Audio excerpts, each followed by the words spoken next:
What's going on, everybody? Welcome into another edition of the Sunbelt Syndicate, the OG edition. And TJ was with some OGs of App State's 2005 first national championship team this past weekend. TJ, tell us a little bit about really just your whole weekend and kind of wrap it up for the people that, you know, maybe you're not App State fans, but at least interested in some championship football. Yeah, it was fun, man. I mean, we had a great time. It's always too. I mean, right, getting together with your old guys and talking about the good old days, reminiscing, right? We don't get those days back. It was hard to believe that it's been 20 years, but it was incredible. They honored Richie at the 50-yard line at the beginning of the game. And then first break in the first quarter, the whole team got to come out and we waved to the fans and played a couple clips of us. And that's what, you guys saw. The backstage stuff is what is the most fun. I mean, just, reminiscing about just where we were when something happened and just talking to each other about, what we're doing in each other's lives and what's going on, our wives meeting each other, kids meeting each other, and talking the whole football, right? Just talking ball and getting back together. And also, too, it certainly helped that the game was the way it was. Right. I mean, it came all the way down to the wire against Marshall and ended up being a fun game to be at and watch and, talk about, especially considering how the season's gone. So it was, really a bright spot on the season, but more so a bright spot for us as a former team. And it was really good to see those guys again. And who knows how long it'll be before we see them again. So it was awesome. It was a good time. Yeah. How weird is it when you see friends that you've known for a long time and, probably kept in touch with most of them, at least fairly decent. And then you have a kid and they have a kid and these kids are like, I don't know how my dad knows these guys that way. It's probably just very strange to your son. Well, yes and no, right? Because sure, they're like, we don't know each other and all of this. And then we get out the tailgate and like all the kids are playing football, like in the parking lot. And so they don't, because they don't care. Like they don't know.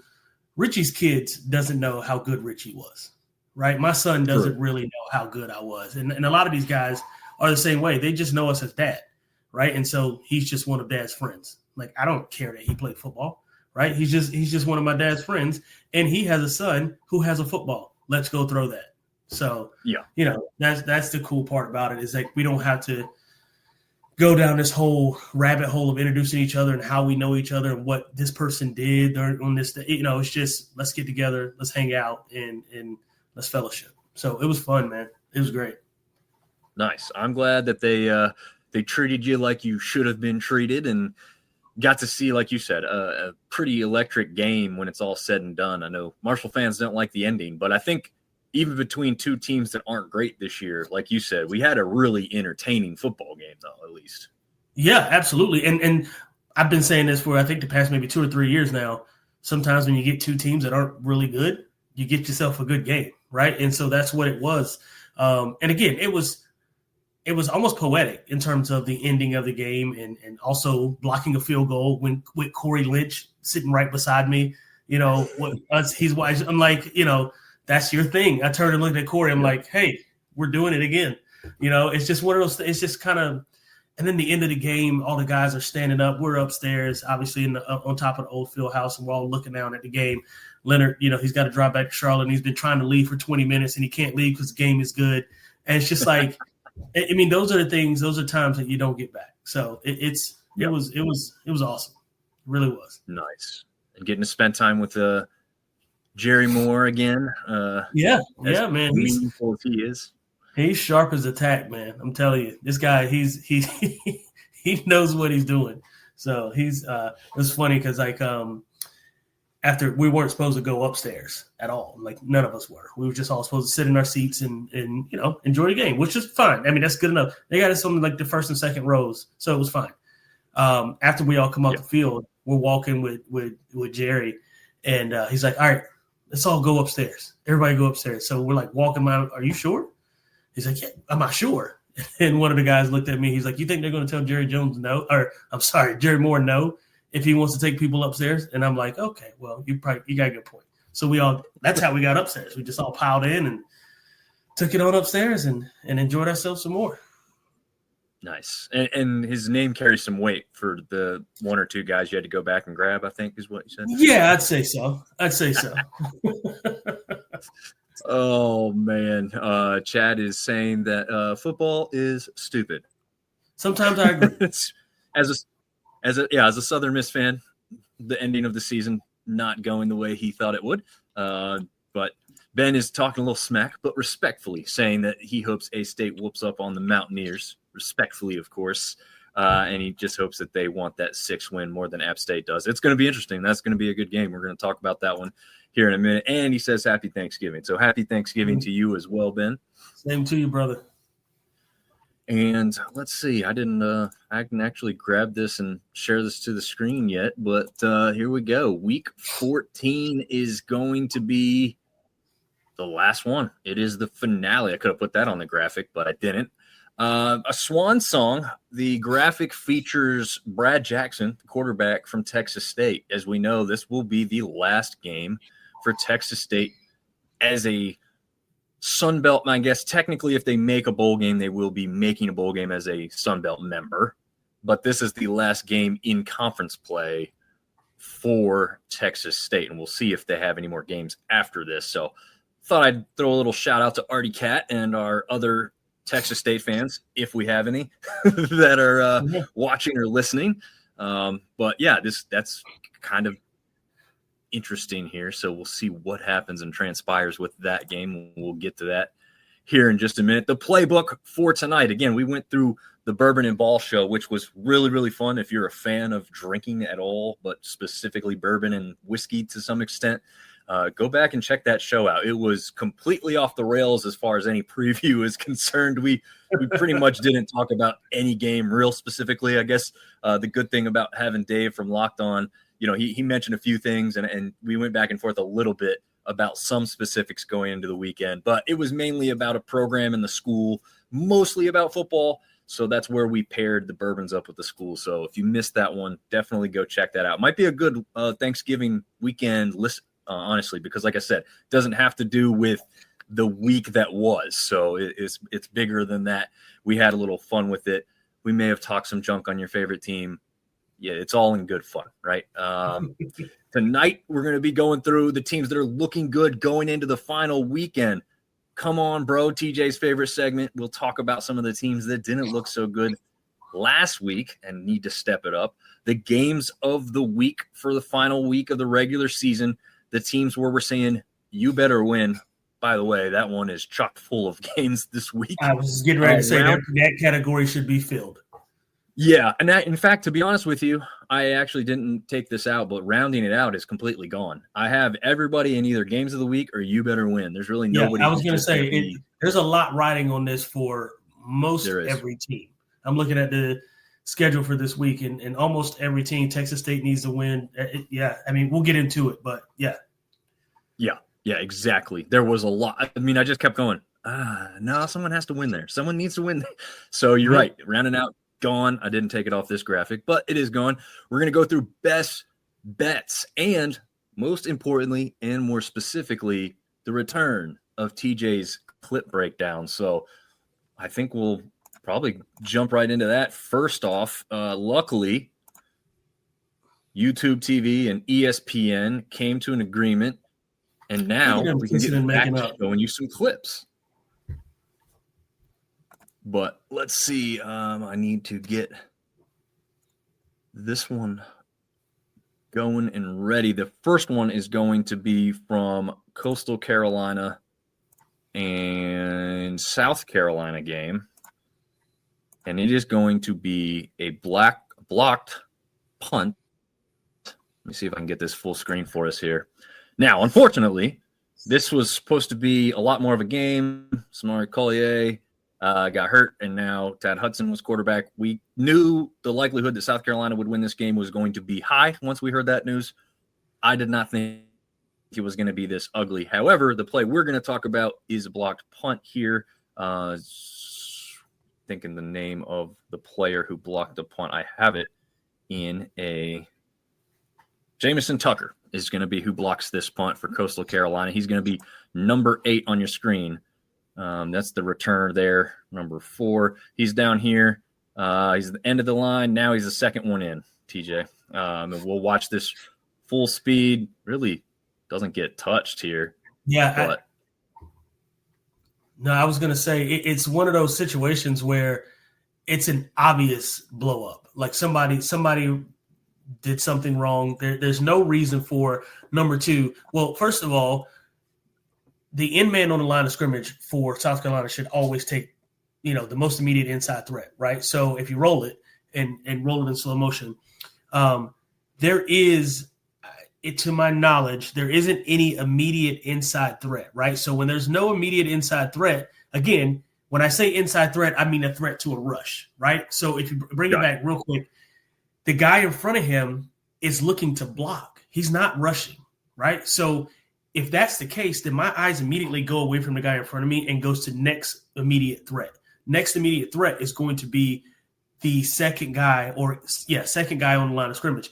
What happens is because the end man on the line of scrimmage for Coastal goes to try and block the punt, the personal protector has to come up and make that block, right? So boom, here he goes. He has to make a choice. Now, again, you could blame the personal protector because there could be a situation where if that is the lineup, then the personal protector then has to step inside and pick up, again, most immediate inside threat. So either that end man on the line of scrimmage, which looks like to be a tight end, or that fullback or personal protector, somebody missed their assignment, and that's what made that hole so wide open. It's kind of it.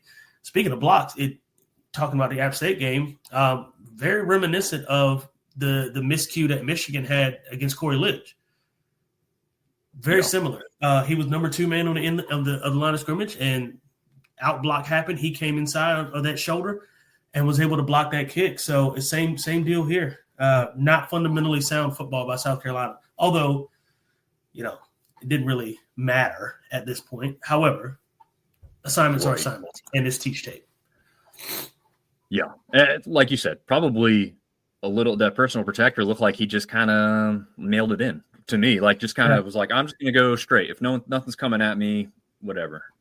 So interesting. Again, why you don't let up. I mean, it could have had a goose egg on the board if they paid a little bit better attention, but not to be for them. Okay.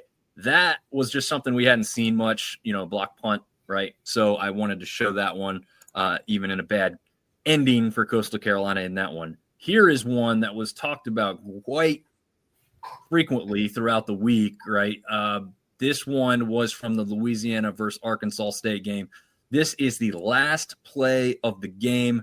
The ball gets put in Jalen Rayner's hands. He tries to scramble for it. Looks like they did try and give him some options, TJ. We'll run through this full speed first, and then we'll slow it down and let you assess, from a former quarterback, running back, and wide receiver, kind of what you think about the play call itself and how it transpired on the field there. Yeah, so, you've got second and goal, but you've only got 3 seconds left. So you got time for a single play. Now, the issue that I have with this play call is you're not giving your quarterback enough of an opportunity, right? What I mean by that is I don't want there to be a tight end on the end, or a trip situation to the strong side of the field or wide side of the field, and then my quarterback who can run and pass given only the option, it looks like, to run the ball. Because at this point, you've got linemen that are essentially in the end zone or past a yard past the line of scrimmage, which means he can't throw that ball anymore because that's illegal man downfield, right? So it's obviously an option play without the option to throw the ball. So I think you kind of cut your options, so to speak, without sounding redundant, in half by calling a play like that. Again, it's probably been successful for them in the past, and it's probably a play that has worked. It's just not something that I would call. You need your best 2-point conversion play to be run right here. And for me, my opinion, I want my quarterback to have an option to run or throw. And this gives him essentially only one option, right? And also, too, if you bring it back to the beginning, there's man coverage. They're locked up across the board. So what does that mean? If there's man coverage locked up across the board, that means they've got 1, 2, 3, 4, 5, 6, 7, 8 hats that are dedicated to the run, right? the odds aren't in your favor. Why would you? Don't call this play. And if I don't know if Jalen Raynor has the option to audible out of it, but if he does, he certainly should. Look at the box. The box is run heavy. Don't run this play. Yeah. Find your best one-on-one matchup. I'd almost feel better with them throwing it to the short side of the field and letting the receiver go up and get it. You're giving them exactly what they want. They set up in a run-look defense, and you gave them a run play. I mean, yeah, they're supposed to stop it. That's what happens. They have scholarships too. Yeah, you also have Corey Rucker on your side of the ball who can go up and grab just about anything higher than anybody else on the defensive side of the ball. I was shocked they didn't give, like you said, more of a look to him or give him some type of better route to run here either. Like just get him out and throw it up to the corner. I don't know. Maybe that's not a high percentage play in that situation, but yeah. Well, it is if you trust your receiver. It absolutely is. Or it's one-on-one on the backside with no linebacker help. Everybody's locked up. Throw the slant. Yeah. I mean, look at it. Look at him. You could throw the slant to literally any receiver on this field right now can run a slant route. This is man coverage, but it's not press man. Just beat him. Yeah. I don't understand it. You're not giving your team a shot. And it's obvious run. Look at the receivers blocking. Not a good play call. Not a good play call at all. Unless you have Armani Edwards, it's not a good play call. Yeah. Now, the other thing is, in the end here, you're going to watch, let's see which number it ends up being, 93, I think. He's going to be right here. He's going to stand up, and then the ball's actually going to end up right there in his hands, which means that it was in the end zone, which some Arkansas State fans wanted to say that ball – was in there with possession to score a touchdown. However, let's take a look back at this. To me, it looks like Raynor's down before the ball likely comes out. He's absolutely short. He's short by a half yard. Yeah. I mean, I just think he's down. Like, the ball may have come out before his hand hits the ground, but I think like his knee was likely down. If we look at this, watch just Raynor with the ball here. He gets turned backwards after kind of extending the ball forward. So his momentum stopped. He's going backwards. It looks like he's down there. Yeah, he's absolutely. It's not even close. That's what I was thinking. I just think the referees did a poor job because they never blew this whistle until he was essentially down a second time. Whoever has the ball here, this massive humanity of people. But kind of an ugly finish in some regards. Yeah, exactly. I agree. I think they should have blown it dead as soon as he went down. And if you review it and it's obvious that he wasn't down, and then they end up in the end zone, then you've got something there. But I think that the thing that made the most sense was to call him down, and then you see if you're wrong, because it looked like he was pretty obviously down to me there in that one. But yeah, not sure why they decided to do that, but that is how that game ended, and there's nothing anybody can do about it now. Going into the standings look before we go along any further. Ben saying maybe the refs couldn't tell if he was down or not. And I understand sometimes now with the replay, you want to let something play out before you blow the whistle. Sure. But kind of like I was saying, like he's extended the ball as far as he can extend it. He's now been turned around backwards to be tackled. He may not be physically down, but his forward momentum was stopped. Right. And that's a dead ball. Yeah. And apparently the rule, and TJ, I don't even know if you know this, or most players probably don't know this necessarily. What I've heard or read is that if it was a fourth down play, if he fumbled, no matter whether he did it on purpose or just because he got hit, it would not be able to be advanced. So that would have called down. Now, that wasn't a fourth down play. It was second, as you mentioned. So they could have advanced the ball. But it's just kind of one of those weird things that it was so much going on in that one. But anyway, it looks like to me, they got the call correct. The play wasn't going to score, and it didn't. So now we have a couple of teams who are sitting just on the outside looking in. To mention JMU, obvious host of the Sunbelt Conference Championship game. They are waiting the west side, and this kind of doesn't get any better than this, how it plans out with the schedule. is Southern Miss and Troy tied with the exact same record going head-to-head in the last week of the season. So I'm looking forward to finding out who JMU plays, right, TJ? Yeah, absolutely. Winner-take-all situation. You want the best playing the best, and that's what we've got. So strap in because it's going to be a heck of a ball game. Yeah, and then we'll go through it, but there are quite a few teams who are playing for bowl eligibility. As you can see here, there are five-win teams. No, I'm sorry, there's 6 5-win teams. That's crazy. We have, I think, 5 currently in bowls. In fact, let's jump over to that. Now, 2, bowl bound. This is the list. Some of them are obvious. James Madison, Southern Miss, Coastal Carolina, ODU, and Troy. So they have all qualified for bowl games already. I would assume that all of those teams will certainly get bowls.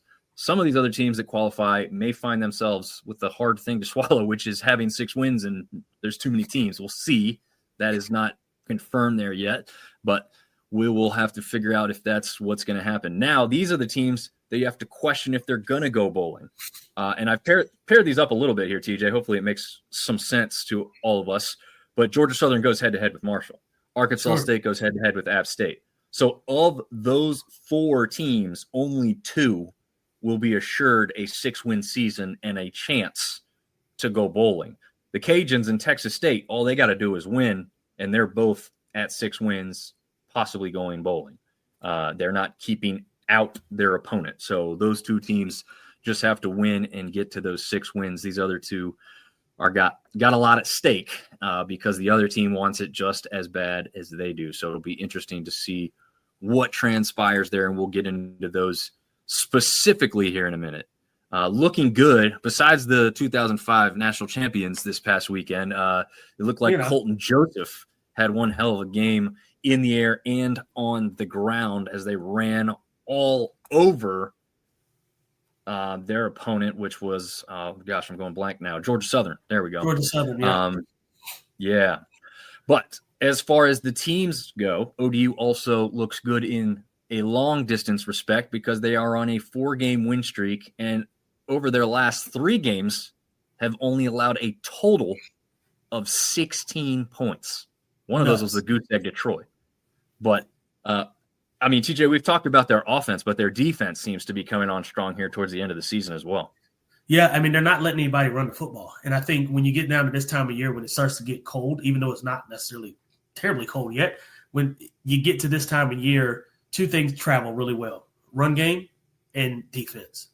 And when teams can't run the football, those hands by those wide receivers get really cold. And that's where JMU is really succeeding at. So they're doing a great job stopping the run, and I think that is boding well for them in terms of why they're winning the way that they are. Yeah. JMU winning those 9 straight games. They have not lost since early September, that Louisville game when they were running that 2-quarterback set. Of note, they also only have 2 one-score games all season. So you've got, and we'll talk about this maybe a little bit more towards the end of the show, and we've got maybe more time, but the CFP picture, Tulane, North Texas, they want to have a conversation about who's the best group of 5. We favor JMU. I think that's probably obvious with what our name is. We're going to favor the Sunbelt team. But to me, they haven't been, having trouble beating a lot of the teams in their worst game that they've played. I actually don't think Louisville, even though it was a loss, was their worst game, right? I think they actually played well in that. It was a weird 2-quarterback system, but otherwise I think they played well in that game. They did not play well against Georgia State, had a lot of mistakes, couldn't get it ball into the end zone. Unlike Tulane and North Texas, who got beat by 20-plus points against their opponents, right, JMU still found a way to win a game by a touchdown, a whole touchdown. They didn't even struggle to, hit a last-second field goal to win it. They still won by a whole score, and they've only been in 2 close games otherwise throughout the season. So, I don't know. Quick thoughts on JMU, CFP picture, just how they're playing right now in general? Yeah, I think it's criminal, man. I think the way that they're being looked at or not looked at in this case, it's almost like NCAA has a bias towards JMU, and I don't know why, right? Like, I don't get it. Or maybe it's not JMU. Maybe it's the Sunbelt. Who knows? I don't know what it is specifically. Right. There's no reason that JMU shouldn't be the top G5 team.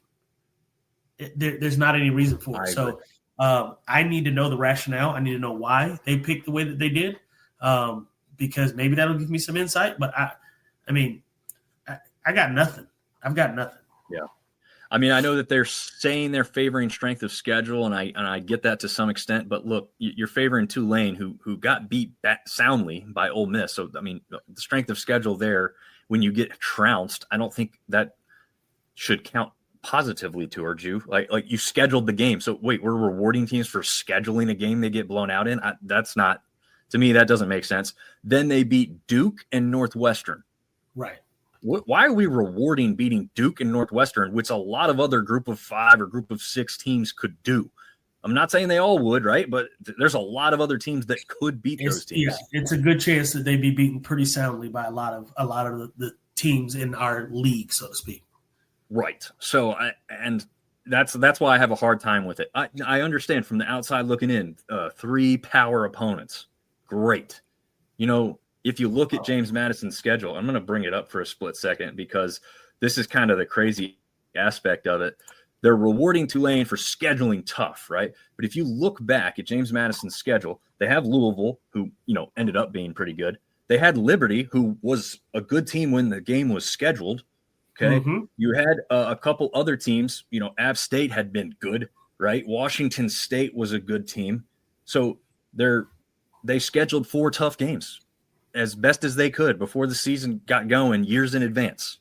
And then it just doesn't work out. Washington State, not very good record-wise. I think they're still a talented team, right? I was going to say, they've got some guys on that team. Let's give them some credit. They just play in a league where other teams have guys as well.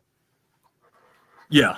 And to note, people say, oh, well, North Texas crushed Washington State and James Madison only beat them by 4. If you're going to say that, which, okay, that's an argument. That's a point you can make. Valid. But let's also look at Washington State only losing to Ole Miss by 3. Right.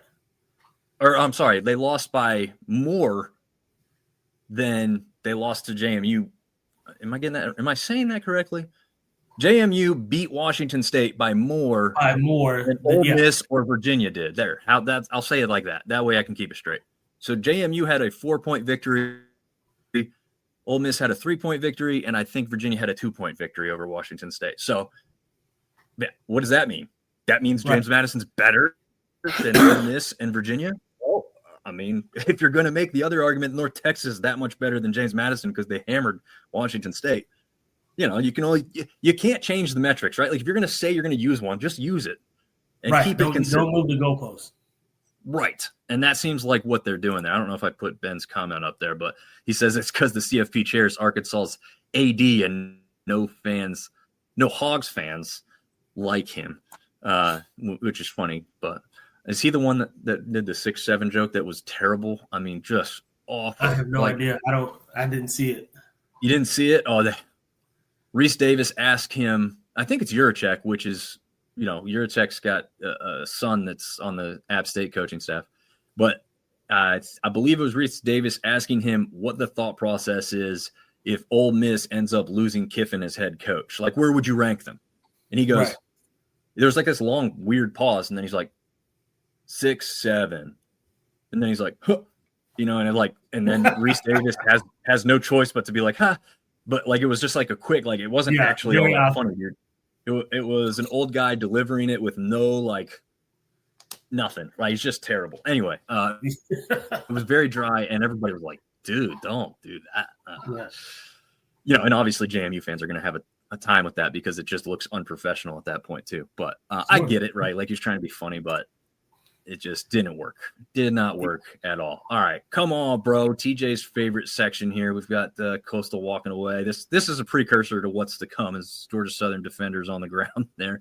I know Ben alluded to thinking Arkansas State would be on here. I didn't punish them, right? That was a play in the final play of the game where they lost. I'm not really going to punish you for that. It was a toss up at that point. But some games that didn't go so well, TJ. Georgia Southern gets hammered on senior night in Statesboro by ODU 45-10. Yeah, listen, ODU is good. 45-10 is insane. especially in conference. I mean, come on, bro. What are you doing? This is not. It's it's not like you've never seen this team play before, or you don't know who they have. Now, granted, they've got some athletes, they've got some guys. That quarterback is a stud. We'll talk about him probably a little bit later on. He's an absolute stud. How 45 though? I mean, you quit. You gave up. You did not play football. Come on. Yeah, that's just. I mean, I did not expect Georgia Southern to win that game. Okay, No, ODU's a better team, but that kind of a final score was shocking to me. And then on the other side of the graphic here, the same thing with Coastal Carolina. Did I expect Coastal Carolina to go into South Carolina and win after losing their best quarterback and what South Carolina had just almost done to Texas A&M the week prior? No, I didn't expect Coastal to win, but 51-7.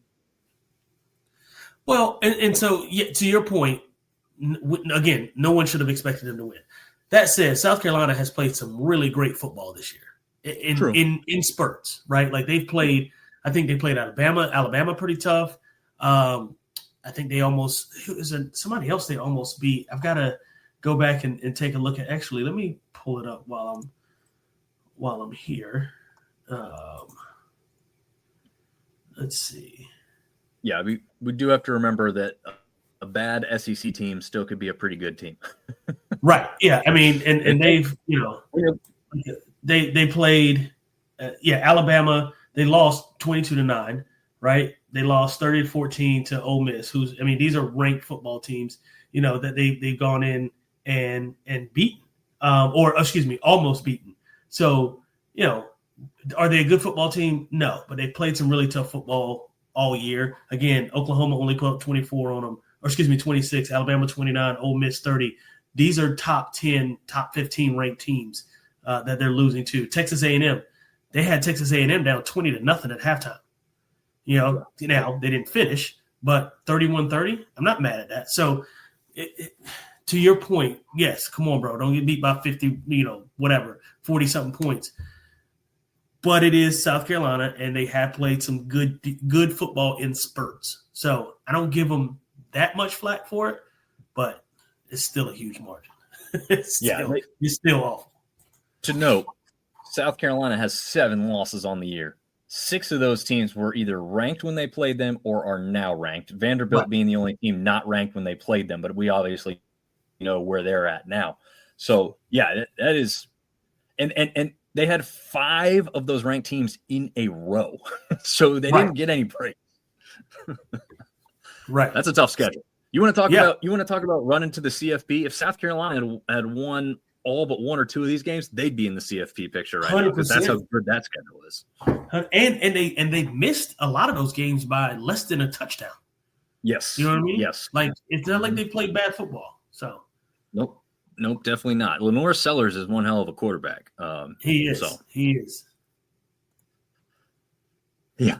All right. Well, that will wrap it up for everything we're going to talk about from last week. Now we're going to jump into the games of the week. And I do have 2 here listed because I couldn't leave off the Battle for the Bayou. You can't leave it out, right? You just don't know what you're going to get. There's been many years where the Cajuns come in with this great record and, okay, we're going to kind of just coast to victory here over ULM because they've got 2-3 wins, whatever it is. And then ULM surprises. They don't always win it necessarily, but it seems to always come down to the wire. Wouldn't shock me to see that again this year. Little bit different circumstance, though, because it's more about the injuries and the suspensions that the Cajuns are having to fight against, not just the Warhawks on the other side of the ball here, TJ. Yeah, and 2, for me, I think I don't want to say only thing, but one of the biggest things playing in ULM's favor, again, like you said, is the suspensions and injuries and those kinds of things. But Cajuns need a win to be bowl eligible, right? So there's a lot of pressure riding on them. ULM could ruin their season, right? I mean, and I'm sure they take some great pride in doing that. So, Cajuns, they've got a tall task, right? They've got some guys that are missing, some of their own will, some of them not. However, those things all being considered, Cajuns got to go out and show that they can go win a bowl game or at least be eligible for a bowl game. So it'll be good in that regard because it's an absolute must win for the Cajuns. Yes. And were you reading the group chat before we came on here? No, With I the had other just gotten home from work. Gotcha. Okay. So Seth from 3B and Marv and TJ and I are all in a group chat. And Seth said, did you guys see who ULM set to hire as their new AD? This is not 100% gospel yet. It seems very likely. TJ, have you seen the movie The Blind Side? I have seen the movie The Blind Side. Do you remember the young child in that movie named SJ?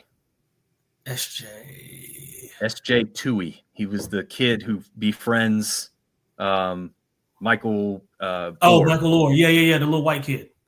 Yes. The real life version, SJ Tui, is about to be the next AD at the ULM University. How about that? That's crazy. And this is not. It's not just based on name. He's done lots of stuff coming up in the ranks through athletics. It seems it's just kind of funny that a lot of people are going to have fun with this because it's a movie character, even though it's based on real world events to some extent. We know now it was kind of sensationalized as far as movies go. Sure. We all were hoping that it was more like the movie. It doesn't seem like that was really the case, as we know now with how Michael was treated by the family. But listen to me, Sandra Bullock can do no wrong, so I don't care. There you go. This I don't care what anybody says. Sandra Bullock, she's. Anyway, we'll leave. Agreed. Oh man, but yeah, that's just a nice little tidbit there that has nothing to do with the game and no factor on it at all, but just an interesting tidbit for those of you who might find that interesting or be wondering who they're going to hire, because there's no way Bryant Vincent was going to be able to be an acting AD and head coach for much longer. Just not possible. No, that can't happen. No, it's just impossible this day and age. Okay, so that one is game one of games of the week. Game two, just because it happens, the start time is later, as I have it listed, is probably bigger and means more in the big scheme of the sunbelt picture, because this game between Troy and Southern Miss is going to give JMU their matchup in Harrisonburg, Virginia in 1 week. Well, just over 1 week's time from today, because it's actually going to be a Friday night championship game instead of a Saturday one. But TJ, what do you expect to see with Troy and Southern Miss in this one? Oh my God, I don't know, man. I really don't know what to expect. I mean, Braxton right now, he's on the tear. He's got 2,500, almost 2,600 passing yards on the season, 22 touchdowns to just 6 interceptions. I expect him to be himself, right? I expect him to do what he's done. On the other side, they've got a running back in Meadows for Troy, who's approaching 600 yards on the season, has only 4 touchdowns, but has been very impactful. So the run game for Troy certainly works. I don't want to speak out of turn, and I don't want to jinx anything. But I've got to go with Southern Miss to take it. If I had to choose, if you put a gun to my head, Southern Miss. Please don't put a gun to my head. Yeah. And like you said, I like Tay Meadows. I really think he's kind of a utility knife. I think he was a little bit hotter at the beginning of the year than he is right now, but sure. In a good way for him and the team, Goose Crowder has come back for Troy. And that first game where he helped come back in ODU, we know that didn't go so well. But he probably wasn't 100% fully ready and into it as he should have been. I still believe he didn't start that game, if I can remember correctly. But he did come on strong in last week's victory. So it's hard because Braxton was the other way, right? Like Braxton was doubtful or questionable going into last week's game, did get the start, did go the whole game, but threw 3 touchdowns in the fourth quarter, and they still lost 42-35. So that was a game that was essentially a blowout. They didn't give up. They fought to the very end. I think kind of like you, TJ, though, like I want to put myself with how Braylon Braxton is playing at the end of that game going into this one.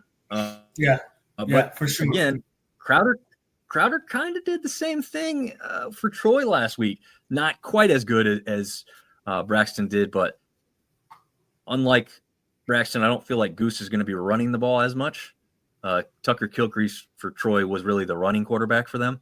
Goose is more of the pocket passer. So, man, it is really tough. I will tell you that this is the must-see game, right? Like, this is the one that if you can only choose one Sunbelt game all weekend, this is the one to choose. I think we're going to see one heck of a game. As much as they both can score the ball, though, I feel like this could be a low-scoring affair because, they're going to be trying to play the mistake-free, control the clock. I don't know. Maybe that's wrong. TJ, you're a former player that's played in games like this. Like, what are you thinking? Yeah, I was just going to say, I think the absolute opposite. Okay. This is one of the games you let it all hang out, right? Like you there's no takebacks. There's no, I want to save this play because I don't want it on game film. There's none of that. This is win or go home, right? And so you don't have a choice but to let it all hang out, right? So sure, you've got another game at the end of the season, but this is going to decide who is the West Division, so to speak. Well, I guess we're the only conference who still has divisions, but the West Division championship. You know what I mean? So, and lack of better terms, who, assuming, well, not assuming, JMU is obviously the team in the East. This is going to determine who plays them. So, I've been looking forward probably since maybe 3 weeks ago, a Southern Miss and JMU matchup, and I still think I'm going to get that. I think I'd lean that way, but Troy's been, we've seen Troy play with, what's not a great Clemson team, but still a talented Clemson team. Sure. So, they have the ability. We'll see what transpires. Definitely don't miss that one. 3:30 Eastern, 2:30 Central kickoff on ESPN Plus. And I do believe I have one of these mislabeled for games, but we'll see. You better do it. Have you been watching all the skits, TJ? I haven't seen the new ones, and only because I don't work from home right now. So I'm having literally to be at work. So I can't be on my phone as much as I'm used to doing. Hopefully that changes soon. But no, I haven't seen the new ones. But Chit is my guy. There's some good ones. You go after this show's over. I want you to go check out the Thanksgiving Day ones because they are very good. Very good. The last one I saw was them going to corporate. Oh man. Okay. So you haven't even seen the Halloween special? No, that's what I'm saying. I've been out of the loop, man. Yeah, you got to watch the Halloween special. The production quality for a TikTok or whatever, I know he's on multiple platforms. It's good stuff. Anybody who hasn't seen it, I think, what is his name? Jay Renshaw is actually the name. Chit is a character that he plays, and just hilarious. Go check it out. This is the perfect time over the next day or two, and people are, a little bit slower with Thanksgiving and everything going on. Definitely go check those out. You can watch these with your family. Like, they're not dirty or crude. It's just hilarious. Oh no. It's all clean fun. Yeah.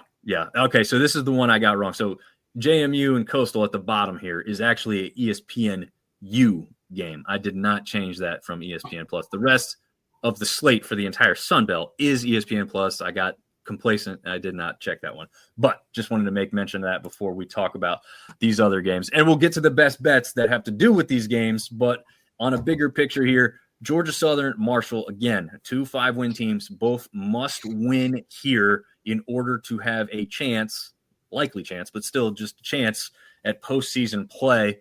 Marshall, hard-fought game, starting quarterback banged up, as you saw. CDRW comes out of the game and is replaced by more of the running quarterback there for Marshall. We don't necessarily know exactly where he's at yet. I was going to say, do we have a prognosis? Because that's going to determine which way I go. With who wins this football game? Because if everybody, all things considered, everybody being healthy, and not to cut you off, apologies. You're good. I'm taking Marshall based on the way that they played against App State and how tough they played. Now, granted, it is App State, but I will say this to a degree. Everybody gets up, whether App State's having a good year or not. Everybody gets up to come to Boone. They come to, it's been a tough place to play. And I'm not saying that because I played there. I'm saying it because it's an actual fact. It's literally hard to breathe there. That's first thing. Second thing is it's just a tough environment. Like you said, tough to play. Just a note, that was a sellout game. Yeah, that absolutely was. So just going to make that note. Yeah, it says about our fans, and it says a lot about the team, the respect that the program still has. That said, though, and health is going to determine which way I lean in this matchup. I don't guess we're going to learn tonight what the status is of their quarterback, but if he can go, my money's on the Herd. I'm trying to just I'm like literally on Twitter right now seeing if there's been some proclamation made that he will or won't go, and I'm not seeing anything that says anything either direction. Right. So my best guess is that they'll probably list him as questionable, and I'm thinking he's going to go, right? Like this is he limped off the field, but like as like almost like a jog limp, right? Like he put pressure on it a little bit. He just wasn't feeling great on it. It didn't look, could it be a sprained ankle or something? Yeah, it could. I mean, then you tape it up farther or something. I don't know, but I'm thinking that we see a Marshall victory here as well, especially at home, right? Like Georgia Southern traveling up there is going to be difficult for them. So I'm thinking along the lines of you, TJ. I think I can hear you, but I can't see you. Is that what happened? My screen went dark. You can hear me, right? I can hear you. You can jump out and jump back in and see if that fixes it again, and then that's what I'm going to do. Start into the next game here with ODU and Georgia State while you do that. So we've got ODU who just hammered Georgia Southern 45-10. We've got a Georgia State team that's probably not as powerful as the Georgia Southern team that just got beaten soundly by ODU. So I'm going to favor greatly the Monarchs in this one. I don't really think that's going to be much of a surprise, especially this one's in Norfolk. So, Georgia State doesn't have the home crowd, if you want to call it that. We know that they struggle to have big crowds there, but still, regardless, they're not playing in the confines of home. They are traveling on the road for this last one. TJ, I was just going through the fact that I really don't see a close game here at all between ODU and Georgia State. I would assume you're thinking along the same lines. No, I don't see any chance for Georgia State. I mean, there's really isn't even one to talk about. ODU, especially the performance they just put up against Georgia Southern. I think this is a blowout. The question is, do they hang 50 again? That's the only question. Yeah. What's the over on them scoring 50 again? I think we talked about this slightly on the wrap-up show with Marv, but TJ Finley did not dress out or show up on the sidelines at anywhere for Georgia State's last game, which leads many people to believe he's left the program, which I think was all but confirmed earlier this week as well. So Cameron Brown got the start, didn't do so great last week, got pulled. Christian Veyer, who was the one who, orchestrated the win against Vanderbilt last season, he came in and actually had a pretty good statistical day, all things considered. So I don't know. I guess Veyer may get the start in this one, but I still don't think and no, Ted Hurst did not go last week either. Is that a choice? Is he sitting out the rest of the year? Is it an injury? I don't know. So that, if they don't have the quality starting quarterback and they don't have their best wide receiver threat, they haven't had a running back who's, been sensational. I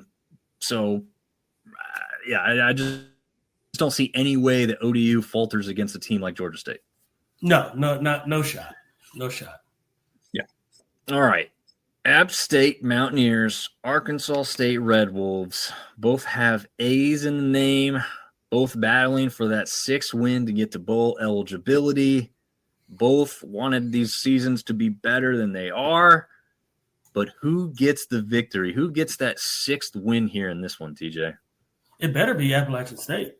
It better be for a lot of reasons. Like, I mean, not just because, obviously the fun part is I went there. You and I are fans of there.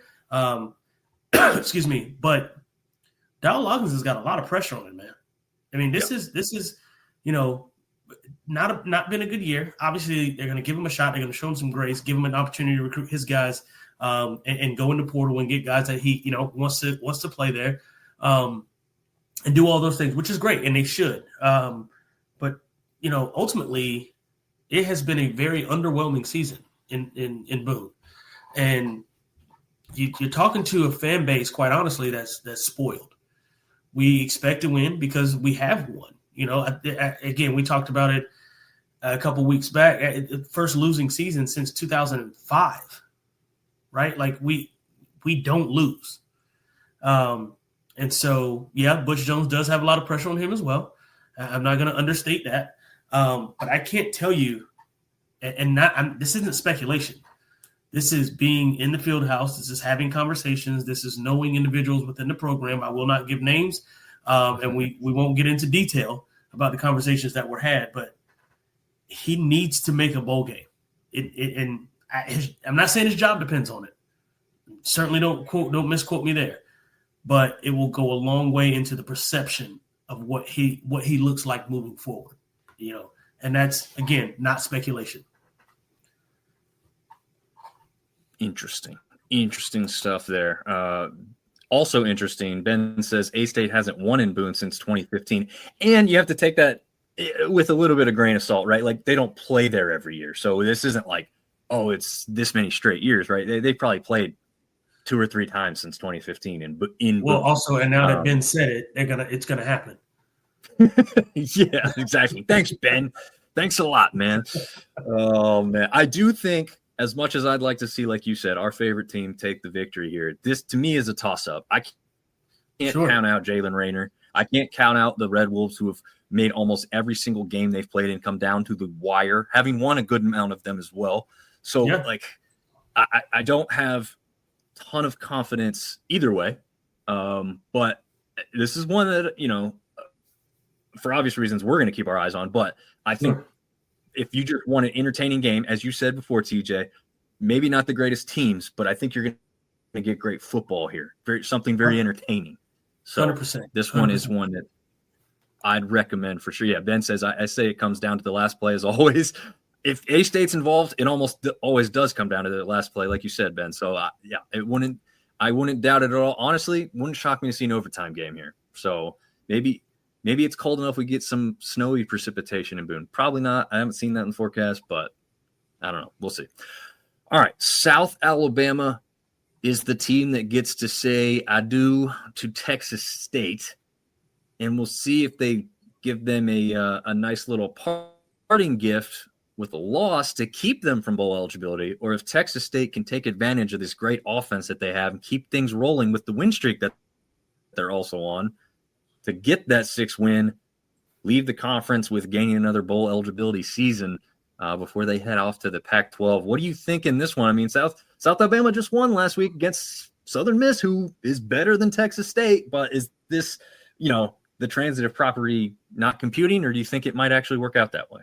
Yeah, transitive property not computing here. I got Texas State all the way. Don't think it's going to be particularly close. And by that, I mean like a touchdown or more. I'm not saying they're going to beat them by 50, but right. Certainly a touchdown or more. I think they win by. I think it's, it'll be one of those games that'll be decent up until midway through the third quarter. And I think, Texas State will start asserting dominance. USA is not a very good football team, and they haven't been all year, to my surprise. But I think losing their starting quarterback and a lot of the guys that they've lost to the portal has certainly contributed to them not being a good football team. That said, though, I don't think they have and it is not that I believe so highly in Texas State. I just don't think they're good enough. So yeah. For me, I just think Texas State should go in and win, and I think that they will. Like I said, fairly comfortably. Not by a million, but it'll be a pretty comfortable win. Although, if their defense can hold, they could win by a lot, because I think they're going to put up 40-plus points if Texas State offense doing what they do. I think this game looks a little bit how South Alabama ended against Southern Miss, right? Like Southern Miss was kind of having their way at the very end of that game, with Braylon Braxton throwing all over the place for a lot of touchdowns. Brad Jackson and this Texas State offense, Licken Perry, Bo Sparks,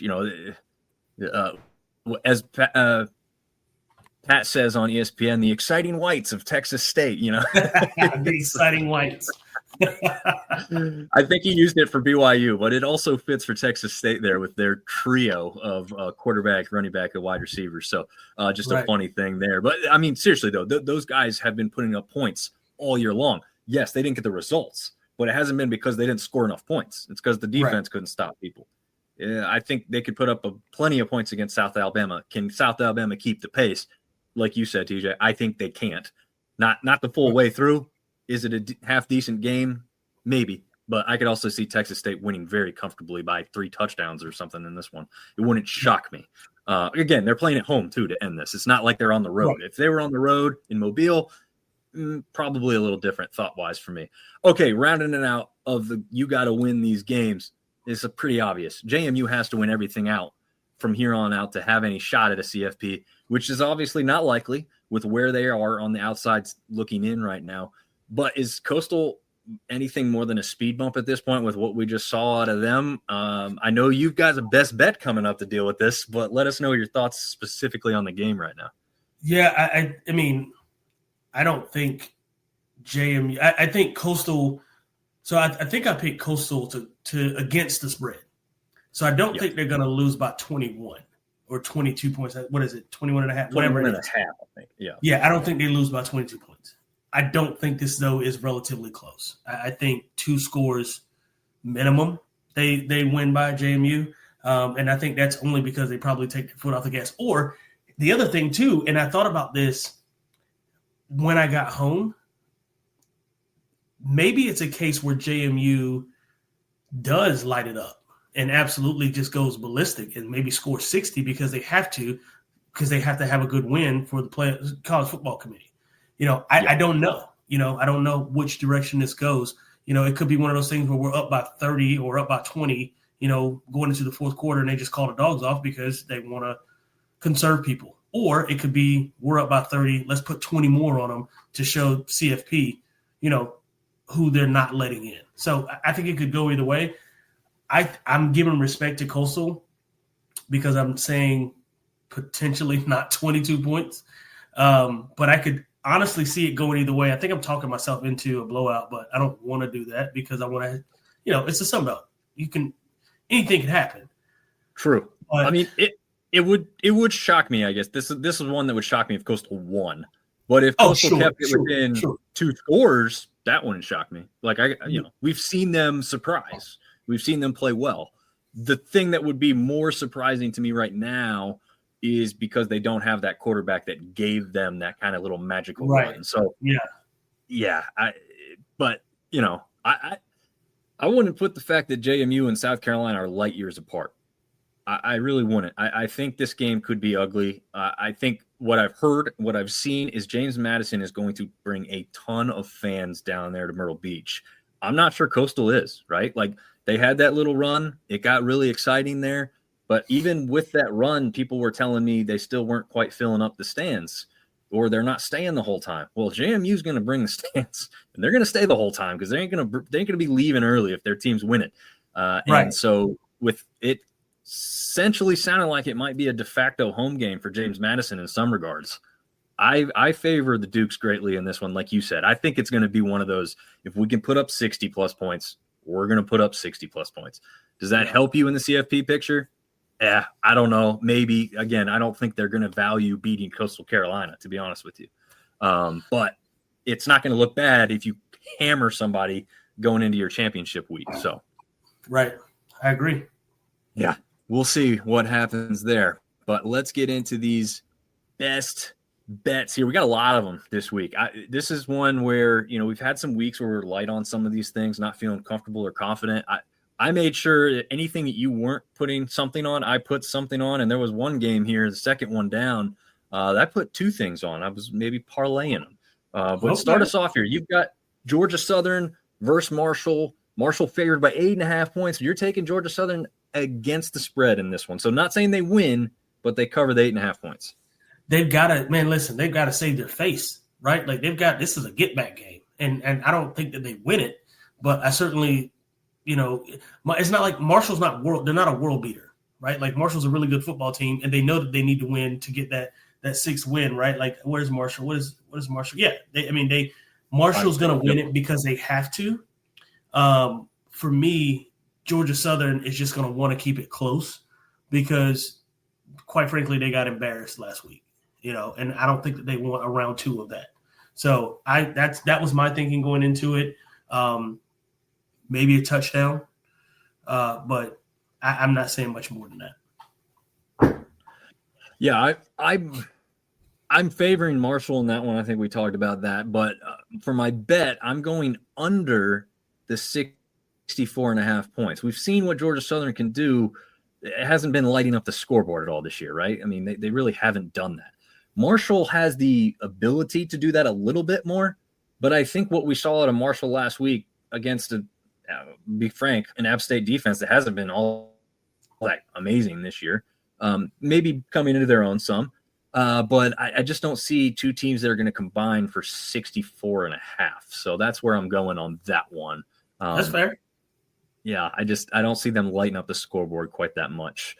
In a game where I think they do light up the scoreboard, ODU and Georgia State, we both are taking ODU with the 26.5 point favorite. Is there any delay on that? Like, is there any kind of pause, or were you like, yeah, they're definitely covering the 26.5? 100%. I mashed it over. I mean, I'm I absolutely, like, I couldn't even, if I could have hit it hard with my elbow, I would have. Like, there's no reason for me ever to think that ODU won't absolutely obliterate Georgia State. It's going to get bad. I agree with you. I just don't see this one close. And for that reason, I'm also taking the over, because I think ODU could darn near hit the over all by themselves. So if I was going to say, if you're taking the over, like, then that means you're taking ODU to score 50. Yeah, pretty much. Yeah. Okay, that's fair. I mean, they just put up 45 on Georgia Southern. This Georgia State team. I'm with you. I feel comfortable. Yeah, if you want to make some money, let's look at the parlay between ODU by 26.5 and the over of 58.5. All right, you take the next one. I did not put anything on this. Like I said, to me, this is a coin toss game, as much as I don't want it to be. But Arkansas State, App State, spread favors App by 2.5. Yeah, well, number one, I'm picking App State to win it because they have to. Well, both teams have to win, but it's in Boone, right? And you want to end on a good note. You want to go to a bowl game. Dal Loggins, he needs to have a good finale, right? It needs to be good for him to end this season. So in that, I'm saying field goal, 4 points, maybe 24-21, maybe 24-20, somewhere in that area. That's my thinking for the App minus 2.5. I think App covers and wins by at least 3, not 7, but certainly by at least 3. Gotcha. I would like to see it, like I said, for obvious reasons, but I like your thought process there too. All right, one you didn't put anything on. I did. I know what I said earlier with ULM and the Cajuns always kind of coming down to the wire. You never know what you're going to get, but this year it feels a little different to me. I even with the injuries, even with the suspensions, I trust Lunch Winfield to get it done. Like we say, what do we say? We trust in Lunch. We trust Lunch. And Lunch we trust. So yeah, absolutely. I think Lunch could get them over the hump with the touchdown, late touchdown, and then they add a field goal to seal it or something. So I think they could cover the 9.5 there. Fairly confident with them playing at home. If it was on the road, I don't know if I'd touch that 9.5. But at home, I'm going to take the 9.5 and take my chances there. Any thoughts on that one, or you just didn't feel confident? I wasn't confident enough to. I certainly wasn't confident enough to take ULM by 10 points. Like absolutely not. I don't even know where you. That's ballsy to say the least. Excuse my language, listeners. But that is look. I wasn't touching it. And I certainly am not touching the over, because these teams could go in and score 15 points apiece. And, or it could be a 17-18, who knows? But that's bold. Yeah. Well, hey, Lunch recently got an NIL deal with Lunchables.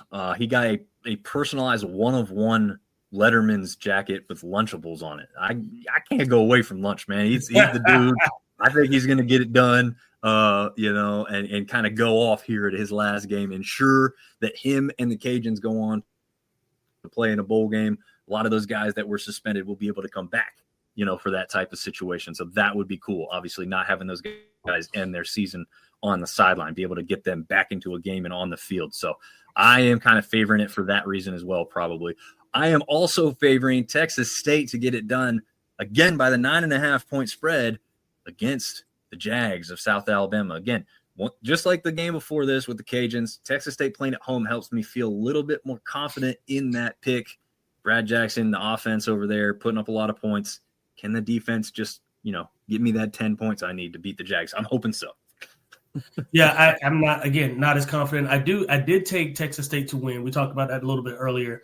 Texas State also has enough high-powered of an offense to score 40. Yeah. But I also think USM could score 35. You know what I mean? And so I didn't know which way USA to go. Right? I'm USA. Sorry, not USA. There's too many U's. Yeah. But yeah, so I didn't know which direction to go on this, so I didn't go any direction. I stopped at the stop sign. There you go. Well, one where you didn't stop at a stop sign, and now you can talk about USM. You took them to win by 6.5 points versus the Trojans. Yeah, and listen, they're going to be – it's games at home, right? Yeah, absolutely. Yep. I'm taking them at home to win by a touchdown. Troy's good, and they have been good last several weeks. I think USM needs to have better football playing, and I think this is the week they get it because a couple reasons, right? Like, obviously, this game is going to determine who goes to the sunbelt championship. So I think USM started out being that team, and I think they want to finish the season that way. So that's who I'm riding with. Nice. And then it looks like I cut off your thing. You're not taking Coastal to win straight up. Don't misread that. You are taking Coastal against the spread of the 21.5 points. Right. Yeah. But now, after we talked about the preview of the game, you're thinking maybe not. Again, like I said, it could go either way. It could be one of those games where JMU's like, hey, we won. Let's save ourselves for conference championship, and then the whatever bowl game we get, let's do that. Or, like I said, it could be one of those games where it's like, showing the CFP committee your backside and saying, hey, let's go put 70 on these guys and let's show them why we deserve to be in. I don't know where this goes, which direction this goes in.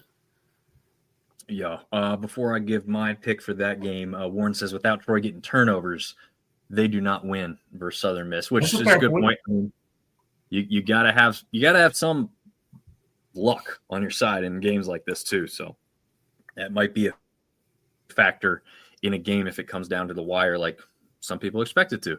JMU, Coastal Carolina. I took the over of 53.5, and again, just like the over I took with ODU, I think it might be JMU getting the vast majority of the way there. And if Coastal can just get, 2 touchdowns and a field goal or 2 touchdowns, it might just be enough to get over that 53.5 total. Because, again, we saw what James Madison did to App State. That was on home field. But if we're going to have a de facto Duke's home game down in Conway, I think they could put up 40-plus down there as well and get the job done. Like you said, maybe do whatever they can do to make that CFP committee think twice about what they've done. I don't know if it'll be enough to get them to where they want to be, but we'll have to see there. I guess any last thoughts on that CFP aspect, right? Like they're on the outside looking in because what they've done now is they've ranked Tulane, and the most likely American championship game is actually Tulane versus North Texas. Right. So even if JMU wins soundly against Troy or Southern Miss, doesn't matter, right? If North Texas beats Tulane, then they're going to have a ranked college football playoff win. They're probably going to leapfrog because of that. And if Tulane wins, obviously they're already ahead. So that's just you need craziness to ensue and have Tulane lose this week, and then somehow Tulane beat North Texas in the championship game. If that's even the championship game, there's still a lot of other. Yeah, I was going to say there's a lot of other factors and variables that can come out of it. I just think the disrespect for JMU has been astronomical. I hate it for them. And again, I'm not a JMU fan. I not grew up, but I guess essentially growing up in colleges, growing up, not liking them and thinking they're not that great of a football team in terms of what they mean to us, right? Like just genuinely disliking them as a football team. But I do root for them, right, in terms of being in the Sunbelt Conference, and I do want them to do well, and I just think they're getting a raw deal. Yeah. Looking at the matchups, and Navy's not out of it. They're 6-1 in the American. They play Memphis, so there could be a chance for them to get it. Yes, you're right. Tomorrow night, 7:30 on ESPN. So if you're watching Turkey Day football, Navy Memphis may be a good choice because Navy's still got a lot to play for in that game. I believe. Let me just pull it up. I believe Tulane has the tiebreaker over them. I think that's their one loss in conference. I'm going to confirm that now. North Texas has the tiebreaker over them. They are the only team that's beaten them in conference play. So North Texas, here's what JMU wants to see happen. Navy can do whatever because at this point they're kind of out of the equation because they're not ranked right up there near them. Could they leapfrog them? Possible. But let's just focus on the two teams ahead of them right now, or likely ahead and just behind. Right. Temple needs to beat North Texas because Tulane has Charlotte. Charlotte is a 1-10 team. There's no way in hell Charlotte is beating. I'd love to see it because I'd get a great laugh out of it. There's no way Charlotte's beating Tulane. No. So Tulane's going to move on with the win. You want North Texas to lose to Temple but somehow make the championship game and beat Tulane. Then you've got James Madison. As long as they don't falter. Now, I don't think they'll falter against Coastal Carolina, but could they lose to Troy or Southern Miss? They could. 100%. 100%. Again, I don't know how likely it would be, but they could. I mean, that's a big game. That's going to be a lot of pressure on them to keep winning for as long as they have. But yeah, that's kind of their ticket in, is to have Temple. You're a Temple Owl fan if you're a James Madison fan this week. You're a Temple Owl fan, and then you become a North Texas fan again, as weird as that sounds, if they get there. Otherwise, if that makes North Texas out of it and Navy plays Tulane, I don't know what you're going to get because Navy beats Tulane, then Navy's probably in there. Yeah, I don't know, man. It's that, like I said, there's so many different things that could happen. We just gotta, and that's the beauty of this sport, right? Like that's the beauty of championship week. Beauty of coming down to the wire. There's so many things. I mean, even if you look at CFP as it stands now, there's still teams that got to play each other.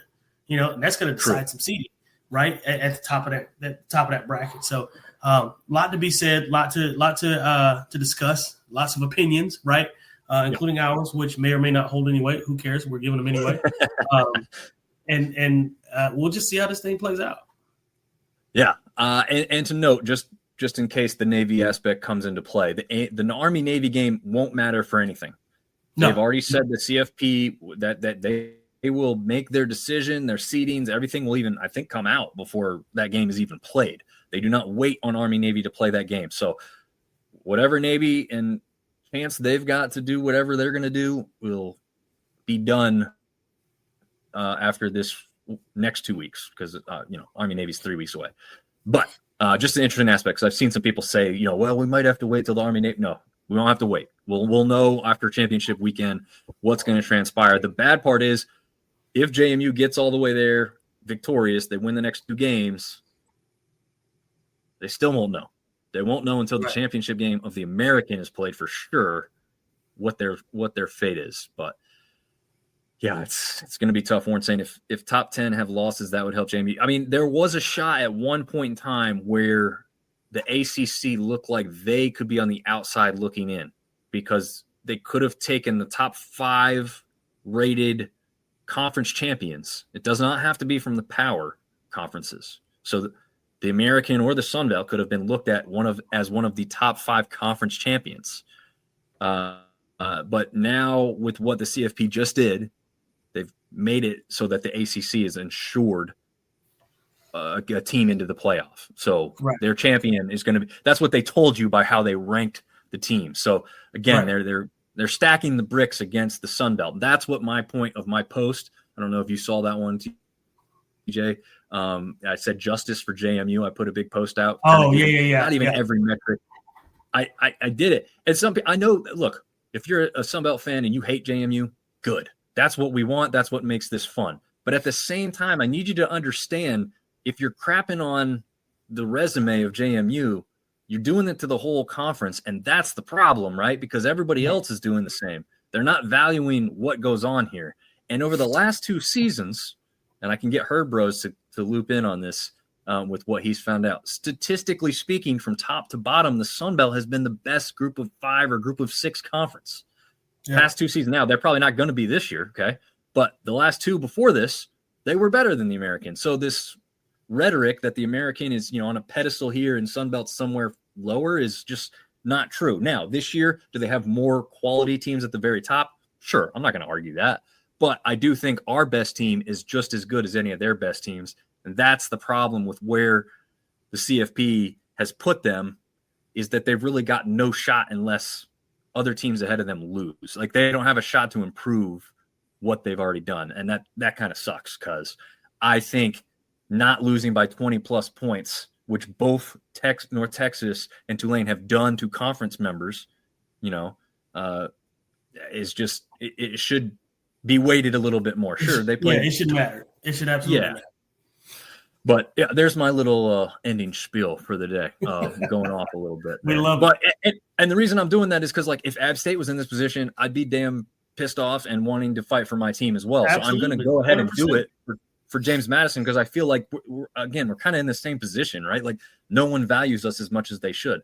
It's not a JMU problem. It's a Sun Belt problem. Right. And if we don't start bringing eyes, ears, and attention to it, it's going to exist for any of us when we get into this position. So, again, the easiest position is a Sun Belt team go undefeated. We'd be ranked above every other group of whatever, and it wouldn't be an issue. But right now, 1 loss seems like it's holding us back, which kind of seems comical to me. But it is what it is. We'll see if craziness can ensue as TJ and I went over. Any last news or notes before we get out of here and say goodbye to the people, man? No, just another good show. Thankful for everybody who listens and pays attention and cares about what we say. We care about you as well. Yeah.